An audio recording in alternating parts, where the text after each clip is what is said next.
По 120 евра секој ден, без разлика дали е делник или празник. Ова е просекот на државни пари што премиерот ги троши во ресторани и кафани, дома и во странство. Минатата година за ugostителски услуги државата само за него платила 44.000 евра.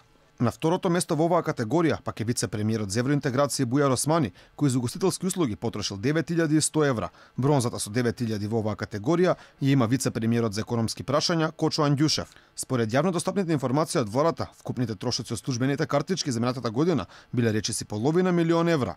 Најголем трошаџија од сите е премиерот Зоран Заев, кој вкупно од државната картичка лани потрошил 56.000 евра, нешто повеќе од 150 евра во просек дневно.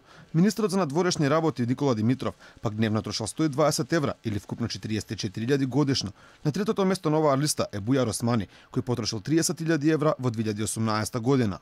Вкупно 7 владини функционери потрошиле повеќе од 16.000 евра. Веднаш зад првите тројца е вице-премиерот за економски прашања Кочо Андјушев со потрошени речиси 22.000 евра. Државниот секретар во МНР Виктор Димовски потрошил нешто повеќе од 18.500 евра. Шефицата во Министерството за одбрана Радмила Шекеринска потрошила 17.300 евра.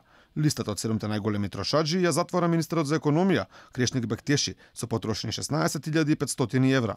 Се трошило и на подароци, затоа потрошени се повеќе од 8.500 евра. И во оваа категорија на врвот е Заев со потрошени 2.500 евра, а на пиедесталот се и министерот и државниот секретар во МНР Димитров, односно Димовски. Со такси пак најмногу се возеле министрите за здравство и дијаспора Бенко Филипче и Едмон Тадеми. Инаку владата во текот на минатата година не штедеше ниту за храна и кафиња, за потребите внатре во институциите, за месо беа потрошени 40.000 евра, додека пак се пие кафе вредно 45.000 евра.